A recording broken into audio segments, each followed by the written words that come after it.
Listen, I've been trapped inside your device by a witch's curse. The only thing that will free me is telling you all my tech news, so please pay attention or the witch will come back and beat me up! On Friday, Apple blocked whatever workaround the new Beeper Mini app was using to get iMessage working on Android, and the return of the green bubble had everyone feeling blue. Until this morning, when Beeper apparently found another workaround and fixed it. The catch is you'll have to sign in with your Apple ID instead of just your phone number, which is how Beeper's existing Beeper Cloud service works. And I don't have an Apple ID, that's the whole point. Apple critics have been pointing out that green bubble SMS messages are less secure than end-to-end encrypted iMessage. And it's a good point.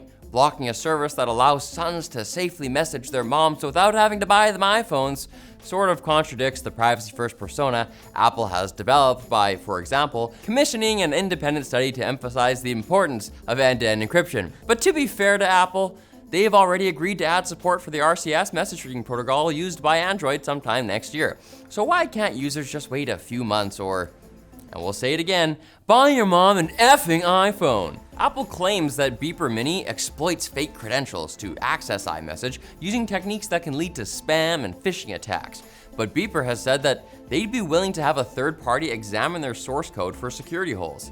Apple would never commit to the same thing, but they will commit to breaking Beeper Mini again, because your mom deserves an iPhone. Come on, Barbara's better than this. Barb can't have Android. The EU has finally come to an agreement on landmark regulation for artificial intelligence after 36 hours of negotiation spread over 3 days. Fortunately, the toilets come equipped with bidets.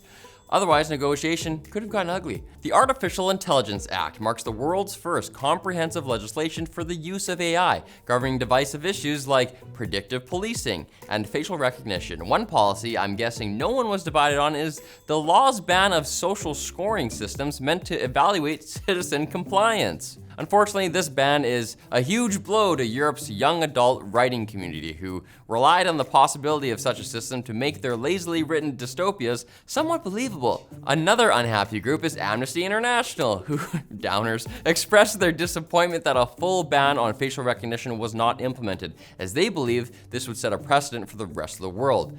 But maybe they have time to change the EU's mind, since the law only comes into effect in 2025. Of course, the EU is politely asking everyone to just follow the rules now. I'm sure everyone unethically using AI to make a buck will get right on that. The foundation of our moral systems. Please. They're saying, s'il vous plaît. Elon Musk's maximum truth-seeking Grok AI is making headlines for ripping its outputs off ChatGPT. Because the best way to seek truth is to steal the truth from someone else who's truthful. Who hallucinated it. When Grok started its limited debut a month ago, Elon's XAI said it should answer all the spicy questions other chatbots wouldn't.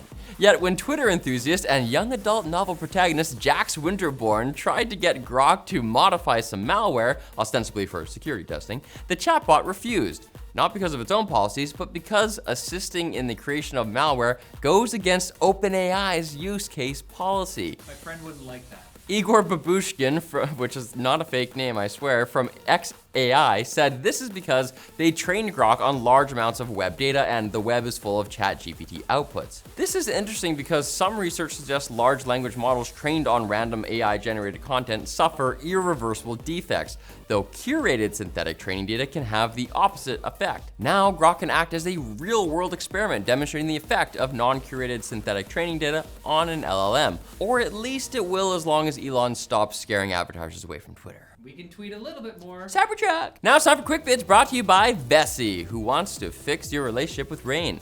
And all that saliva I shot out. Don't let a little precipitation ruin your plans. Vessi claims their shoes are 100% waterproof, so throw a pair of them on and keep your day going. Rain or shine, Vessi will be with you every step of the way while you ponder life's greatest mysteries. Like, how does Vessi's Diamondtex tech keep your feet so dry and comfortable? And how are they so easy to clean? You can rinse them in the sink or even throw them in the wash. Sounds like witchcraft to me, but instead of grabbing a pitchfork, why not use code TechLinked at vessi.com/techlinked to save 15% off your purchase? I mean, where would you even find a pitchfork? Plus, speaking of witchcraft, I'm trapped here. Yeah.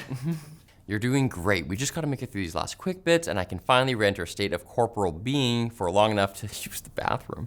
It looks like Apple is on track to launch the Vision Pro headset by the end of January, according to keeper of Apple lore, his Gurmship, Mark Gurman. The Gurm says a few employees from each Apple store are being flown to the company's HQ to get trained on how to set up and use the Vision Pro.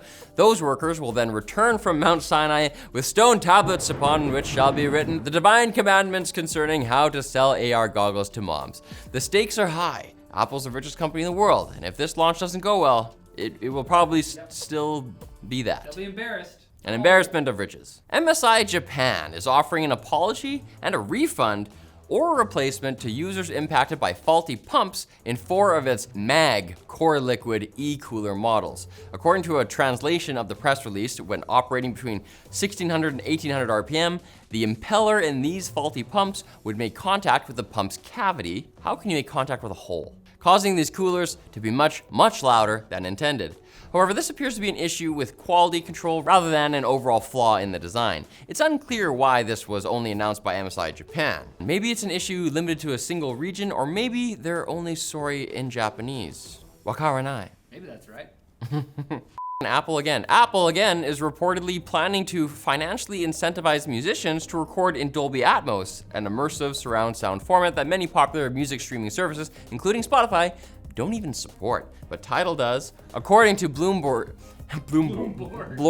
sources. According to Bloomberg sources, Apple plans to weigh streams of songs mixed in Dolby Atmos more heavily in its royalty system, potentially resulting in significantly higher payments. This way, you might finally be able to listen to music and really feel that Taylor Swift is in the room with you, lurking just outside your peripheral vision. Watching, waiting, judging, look at the baby. What? Old school reference. An internal proposal at Google unveiled Project Ellmann, an AI biographer chatbot that learns about users from the images in their Google Photos. God. You can separate your life into chapters like specific vacation or your school years. Plus, it'll have a chatbot that can answer questions about your life, like if you forgot, like if you have a pet. While many have privacy concern, our concern is whether the project does its namesake justice. Richard David Ellmann was a literary critic who wrote biographies about pivotal writers such as James Joyce and Oscar Wilde. Meanwhile, Project Ellmann aims to learn if John from Burbank, California owned a cat. It's an important detail. And researchers have developed VR goggles for mice. While scientists have been trying to simulate environments to study mouse brains for years, a team at Northwestern University didn't think the flat displays typically used were immersive enough. They're not enjoying it. The new VR apparatus has also allowed the simulation of overhead threats for the first time. Now we know what they feel when they feel like they're getting hunted by a bird. Science. And if the calibration's off, you get to see what they look like when they barf. But 15 minutes is way more time than you'll need to get caught up on tech news when we come back on Wednesday. Now, if you'll excuse me, I'm gonna go pee and hug my son, in that order. You're free!